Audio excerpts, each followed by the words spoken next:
Hey everybody, it's Ryan from Pie Records, and I'm here with Deven Berryhill from the Tourmaliners, who have a new album coming out. Also playing with the Safaris and his dad, Bob Berryhill. Um, if you want to see Mhm. a little bit more in-depth interview about the band, we have a previous interview with them that we did about 2 years ago. But today we're going to talk about this exciting new release and the release of their new single Grimace, which is amazing. How are you doing, Devin? I'm doing great, Ryan. Thanks for having me on the show. Yeah, no worries, no worries. Um, tell me, tell me first when the release happened. This is going to air shortly around the release date. So tell me what the plan is for the launch. Well, November 15th, the album will be out officially on digital streaming, all streaming platforms. We'll also have it available on CD for those who still use CD players or need a coffee coaster. Uh, and then we plan a vinyl release in March or April, 12-inch vinyl. Awesome, awesome. Yeah. Do you have any colors picked out for the vinyl? We're in the process of doing that right now. In fact, we're finalizing the cover. We're really excited about the cover art, and we'll probably pick something that kind of goes along with that theme. The picture that you sent me was awesome of the grimace. Um, Yeah. it really I don't know. It's kind of like we are here. Like this is it. This is happening right now. Yeah. Yeah. I like how you say that because, uh, the first album and the Christmas album, the Tourmaline Dream and the Christmas album, we had no photos of the band or anything on the album. And so I'm hoping that this album you'll get to know the players in the band a little better and uh, just get a feel for us a little more on a personal level. One thing about that is you did a cover of 311's Amber for us on our channel, and you can see all the band members in Yeah. there, their gear, them playing. Tell me about the collaboration that went into this album as a band. Yeah. This time around, I really collaborated on a writing level with our bass player Matt Klaumanzer, and we were the principal writers. Also, our producer Miles was a producer, writer, player on the album as well. So really, in terms of the full writing, came from us three. We're kind of the core. Um, and then we brought in John and Ina and Joe to play specific parts that we had written. But really, the principal creative effort is Matt, Miles, and myself.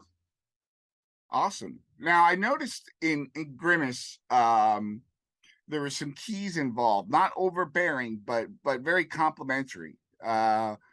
Was that something like Mm-hmm. you kind of said, well, we need to add something more, or was it kind of like you had that specific keyboard part in mind? That came later in the song. Um, Really, the guitar, the lead, the melody of the song. We spent some time arranging that. A little more. That's probably the only song on the album that sounds like that. Believe it or not, it's a little more punk rock, if you will. Yeah. We we used a combination of two pedals that really kind of. I think that was the first song we recorded and kind of fleshed out for the album, and we used what we call it's called the Austin Drive pedal, and what that is more of a crunchier, overdriven uh, kind of sound for the rhythm guitar. Um, and then on the lead, we use the Surfy Bear reverb that Surfer Joe Lorenzo and the guys over at Surfy Bear sent to us. So it was kind of a combination of those two pedals. The Austin Drive was made by Rick Wilkinson, who was in the band Surf Report out of San Diego a number of years ago. And we had met like 20 years ago. We've been friends. And he said, "Hey, I want you to try this new pedal." And the pedal, if you look at it, it has it looks like Fast Times on Ridgemont High written on Yes, I think I saw the one of those. logo, and then you turn. It looks like a Van's checkered shoe, and then you turn Yeah. it over, and it has the tread of the bottom of a Van's tennis shoe. I'm like, Awesome. I gotta have this. So I put that on there. Some of you may have seen our earlier videos where I featured that a little bit, but that was the impetus for the kind of the rhythm crunch sound, and then the Surfy Bear over the top really gave it that nice reverb, classic surf. And then in the middle of the album, Matt, our bass player, he had a really great idea. He said, we need something in the middle of the song that just explodes, something that just says, boom, we're here, we're kicking butt and we're taking names kind of thing. And so he had this idea. He bought a Dan Electro, I think it's a 6-string bass. It's like a baritone guitar. Yeah. And he used that on it. And then right in the middle of the song, it just explodes with this huge, if you've got headphones, you can hear this giant, like 3-dimensional explosion happening. And then we go into this really pounding, almost Dick Dale kind of, hard hitting part where I'm really picking it pretty fast on the lead on that one. And so it was just one of those songs we just thought we'd make a statement. It's song 1 on the album. And like the picture, we're just kind of saying, we're here. Yeah. We're ready to rock and roll. Well, I really say it's quite a way to start out of the gate. It's more aggressive than what I was accustomed to with your, of course, the Christmas album. But your first album, it sounds like you really like, not that it wasn't good, it was great, but you really got a lot of energy in this new song. Yeah. Yeah, that's what we wanted to present with this song. It's just, that's how, when you go see us live, that's how we are. We're a high energy band. We we play every show like it's our last show. We just put it all out on the field. And we closed with Grimace in our last show, and we added like a specialty ending, a live ending that's not on the recording, but we play live. That just, it's very dynamic, and it's pretty in your face, making a statement. Awesome. Now you guys are in San Diego, correct? Yeah, beautiful San So, Diego. but you've been playing out quite a bit. Where have your travels taken you? Uh, not too far. With the Tourmaliners, we've been mostly Southern California. We were blessed enough to play up in Orange County at Campus Jacks. That's kind of a popular spot for surf and swing bands. Christopher Burkhart has a production company called Stellar Shows, and he's promoted actually Safari's, Tourmaliners. We did a show together. Did a show with a band called the Alterlies out of Orange County, kind of a surf show. We played the Huntington Beach Pier. Jeff Hansen put that on. Nice. We played the first show. The first Huntington Beach Pier surf. The Huntington Beach Surf Museum puts on. We did that back in April, and that was the first show they'd done in 2 years there at the pier. And that was amazing. The crowd for our show was amazing. I had one guy come up and said he'd been seeing those shows for 15 years. He'd seen almost every single show, and he said it was the most dynamic show he'd ever seen there out of all the bands that had ever played there. I was like, wow. So they've had some good bands. It's quite a compliment. He said it was the biggest crowd they'd ever seen. And that could have been not just because we play good music, but because it seemed like Huntington Beach came out that day for the first time after COVID. Yeah. It was a beautiful day, and we played about 2 o'clock in the afternoon. So it was great. We've done that. We played up in Long Beach, this place called Secret Island that Christopher Burkhart's booking that. And looks like we're going to play back up there in December again, do our Christmas show up there. And so, yeah, we're doing that. And there's some talk of us going back up to San Francisco and playing with maybe the young bands. I was just on CJ owns that place. We might do a few shows, Sacramento. Are you guys friends with the Young Barons? out there. Internet. Devin, you're cutting out a little bit. Sorry, say it again. Oh, Internet's cutting out. yeah, you cut out. Go ahead. Are you guys friends with the Young Barons and Lewis Bailey and all those guys up there? Yeah, well, like I said, I play with the Safaris as well, and we did that winter reverb, not winter, it was called the Reverb Revival. Played that last summer. I played with my dad in the Safaris.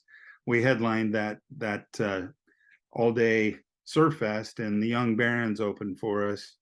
So I was able to meet them, and they're a great three-piece band, the young guys out there charging it. So in fact, they came up and did we all did Louie Louie together, I think. Oh, awesome. For an encore. That was like, so that was fun. But yeah, I met them, and looks like we're gonna do a few shows in the Bay Area, maybe in January. Awesome. With the I Tourmaliners. apologize for missing that part, but you cut out, so I didn't get to hear that little story before. Yeah. The so yeah, the Young Barons I met with playing with the Safaris at the Reverb Revival. We headlined that, and I just kept in touch. The drummer Justice's dad Bob helps promote them and book them, and so in fact, today we were just texting. He wanting to have the Tourmaliners come up and do a little mini tour in the Bay Area in January. So looking at that. So from what I gather, you're a 5-piece, correct? Correct. And I know from watching your videos, you got 2 guitars, you have keys, drums, bass, and I mean that's a lot to meld together especially when you're an instrumental band. How do you make it all work and cohesive? Well, that's a good question.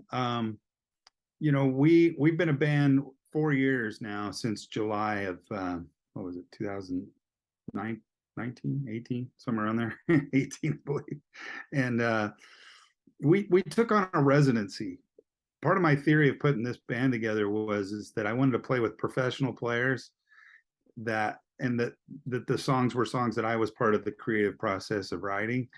And a friend of mine owns a club down there, kind of a famous dance club called Tio Leo's there in San Diego. My friend Frank owns it. And I asked him, I said, listen, if I want to put together a band, would you give me a night that I could consistently play and put together a band and kind of build a sound together, really gel and woodshed and become tight, because, I'd seen bands like Low Straight Jackets, and we'd seen Jackie and the Cedrics back in the 90s. I'd seen the Ventures, the original lineup. And I thought, wow, of course, playing with the Safaris too. But I've seen Dick Dale, a ton of time. I've seen the best. And I'm like, if I'm going to put something together, I want it to be up there with that. I don't want to put something, quasi surf band together.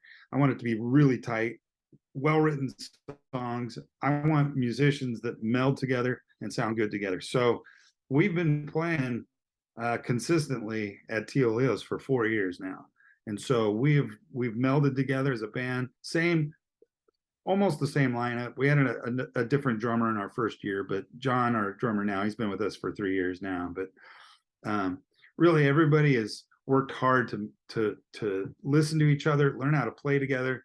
And then when we went into the studio, that really reflected itself as well on this new album. We were able to kind of bring that Tourmaliner sound, which we believe is unique and different. Yeah, it does have the surf sound in there. It's our own take on it, and it's got the flavors of San Diego and the Southwest. It's not, we're not trying to reinvent, the Safaris. I already do that. We don't need another one.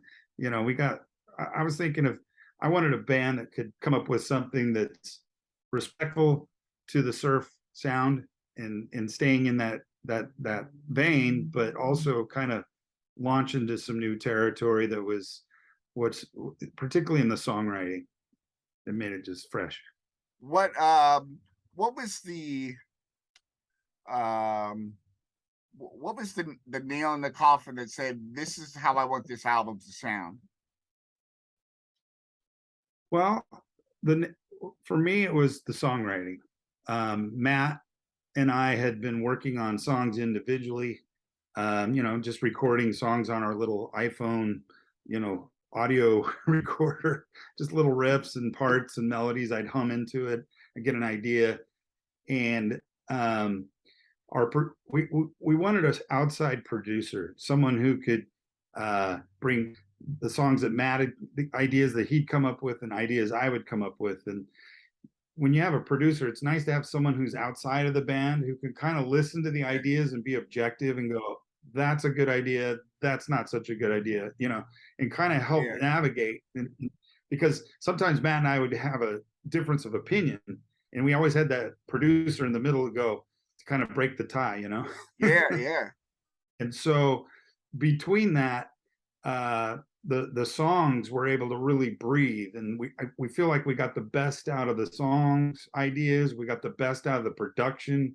Sometimes even the producer Miles would be in there going, "Hey, I want the guitar to sound like this and that," and Matt and I would go, "Nah, it needs more of this, or it needs to be yeah. brighter, it needs to be thicker here, or not so loud," you know. So between all three of us, there was this nice kind of banter, if you will, of ideas that really, I think, uh, allowed allowed the album to kind of emerge on its own. We were creative, but at the same time, we knew there were some parameters we needed to keep. One of them, we did want to keep the instrumental guitar at the center, and we wanted to keep the reverb on the guitar, the surf tone of the guitar there, but we wanted the melodies to be things you could remember, something you would emotionally connect with in the song. Awesome. So before the interview, we talked a little bit, and you were telling me that it was about a 9 month span you worked just on the recording of it. Um, Hmm. and you must have developed a really good relationship with your producer. What was his name? Miles, Miles. yeah, Uh, Miles.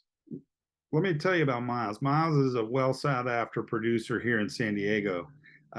He also happens to be Matt, our bass player's son, and he has a studio.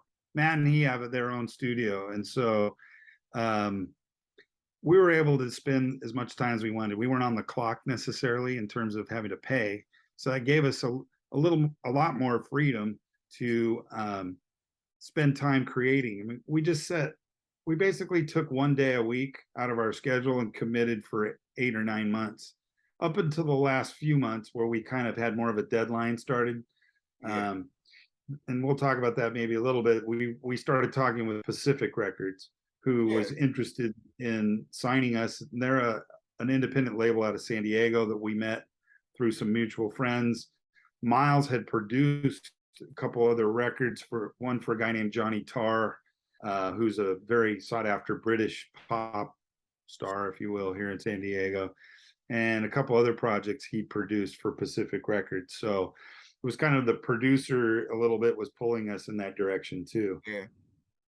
Awesome. I have so I've seen your posts on the Pacific Records. I was kind of I was kind of like, ooh, something big is happening. Like usually, like when there's a label shift and there's an announcement, um, that's a pretty big deal for a band.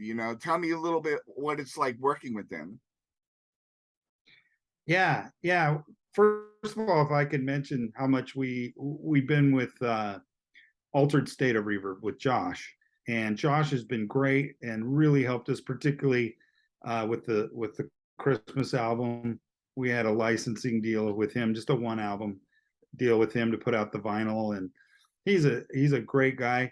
Um, he's just gotten super busy in his personal life, and actually he's moving back to Yeah, Pennsylvania where he's from, and currently as we speak. So we had talked, and I was telling him kind of our timeline where we're going. He's like, "Man, I've just got so much going on. I really probably couldn't do anything for another year.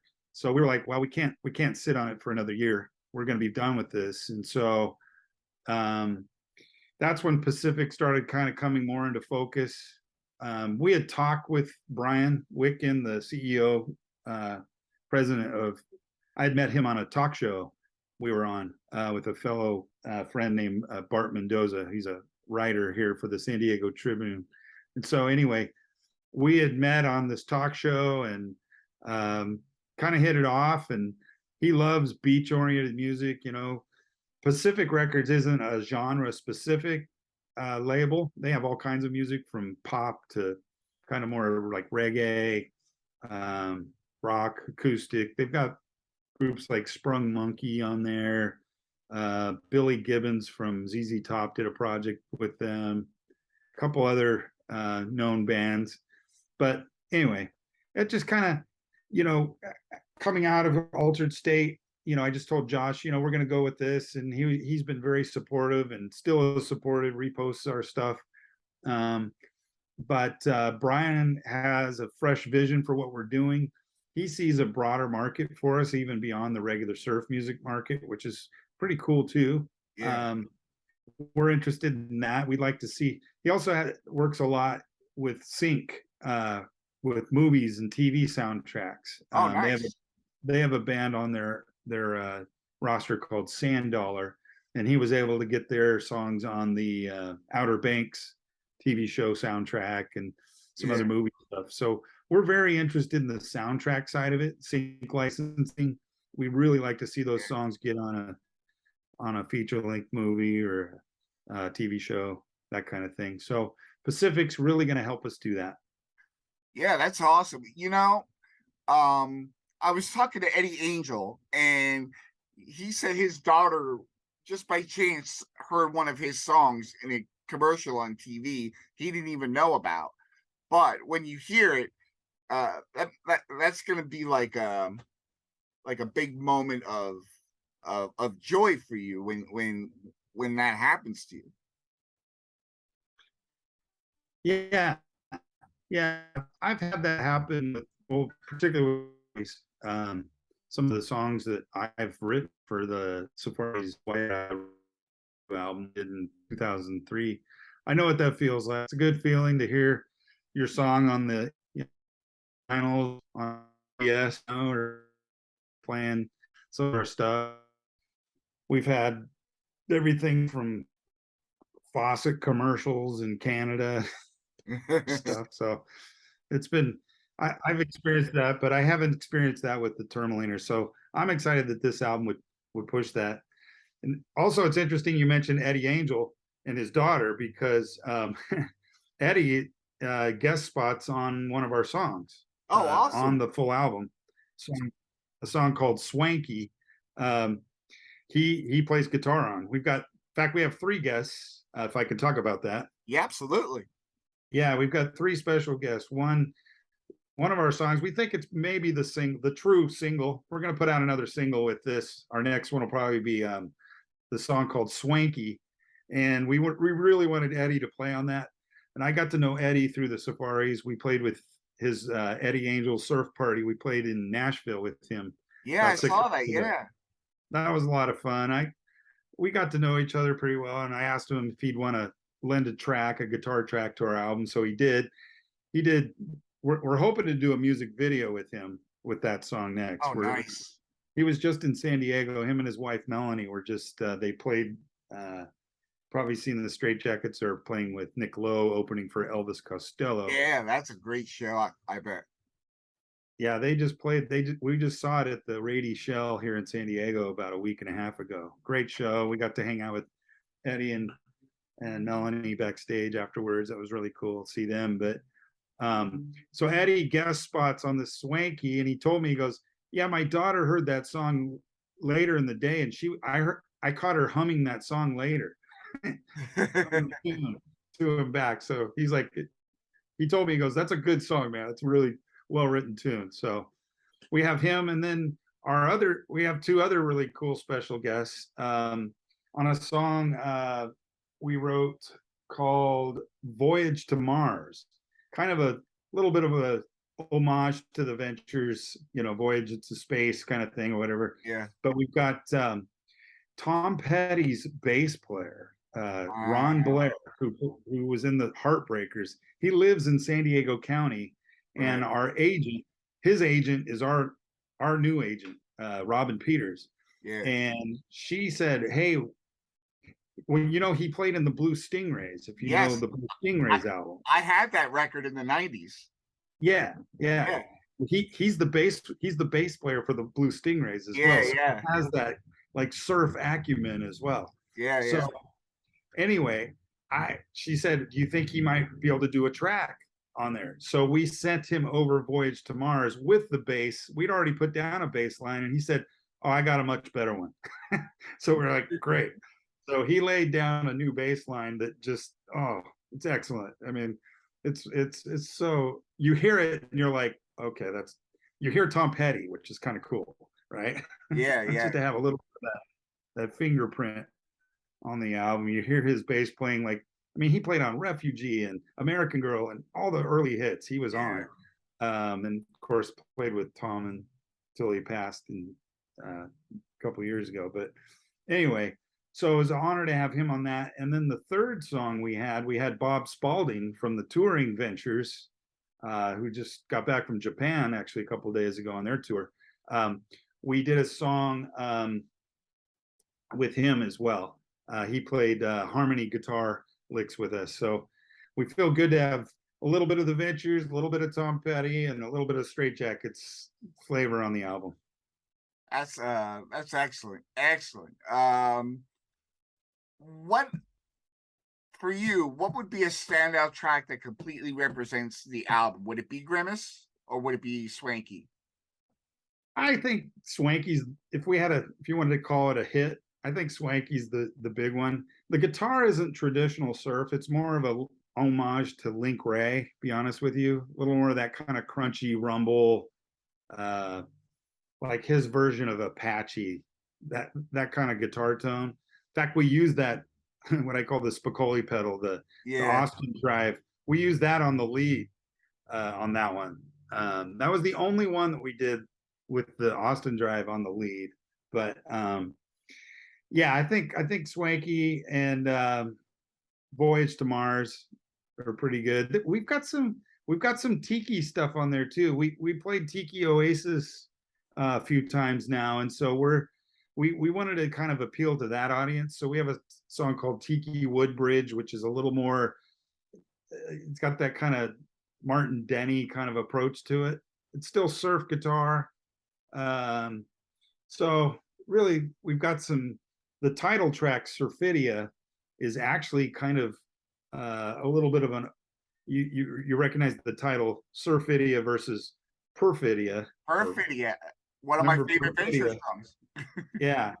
Well, I kind of took a little of the chord progression of Perfidia and kind of the feel of Sleepwalk, which that's your song, right? That you and your wife walked down the aisle to, right? You have a I good remember. memory. You have Yeah, a I good remember. memory. Yeah. And kind of blended those two. I wanted a slow dance song for the album because when we play live, we really encourage people to dance and participate in the show in that way. And we wanted a slow dance song of our own that we could do. And so that's actually the title track. That's where that comes from. And so we've got all kinds of stuff. We've got, real up. We even have one song called Starshine that's somewhat reggae in the verses. It's surf Yeah. reggae, if you can believe that. So we just represent San Diego and kind of that beach vibe too. So yeah. So what before our time runs out, I want to ask, what are your plans? The record's out. What are your plans to do to support it? I know you got music videos you mentioned. Is you're going to be touring? I know you play TV shows quite often as well. Yeah, we've had a number of times. We've got a lot of support from KOSI Television. That's kind of our big local independent station here in San Diego that has really gotten behind us. We were able to play on a show that wasn't produced by KUSI, but it's called the everybody calls it the Soli Show, but on the air with Soli, and he's kind of a local personality. We got to be on his show, so we've had four or five different things, and they want us back real soon. In terms of touring, we've talked about going to England next summer. Ooh, I've actually talked with who did I talk with? Mark from the Wasagas. We're oh talking yeah, about possibly touring with them in April or May in the UK. That would be fun. Again, talked to the young Barons about doing some shows with them up north. But we're open. Again, we're really a regional band at this point, but we're hoping with Pacific Records and some other things we've got lined up that will kind of propel us to more of a national, international stage. awesome, awesome. Well, I want to thank you for your time, Devin. I really enjoyed Grimace. I loved your Christmas album. Um, the it reminds me of the Christmas spirit, but in a way that I can relate to in a guitar manner, and yeah, obviously your debut album was really great by Altered State of Reverb. So I want to thank you so much for being on and sharing your time with me, because I'm not only interviewing you and doing this, but I'm a fan of your music as well.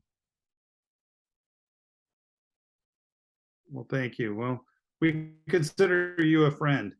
So even more than any of that, that's what we don't necessarily call people fans, we call them friends. And that's really what we want. We want to build relationships. We use music to connect with people. And we hope that our music goes beyond just being background music, but something that connects with people and improves their life. We want to be the soundtrack of what's happening with people's lives today. Awesome. Have a great night, Devin. All right, Ryan, thanks so much for having me, and hopefully we'll be there and see you in Pennsylvania or maybe sometime in San Diego. That'd be great.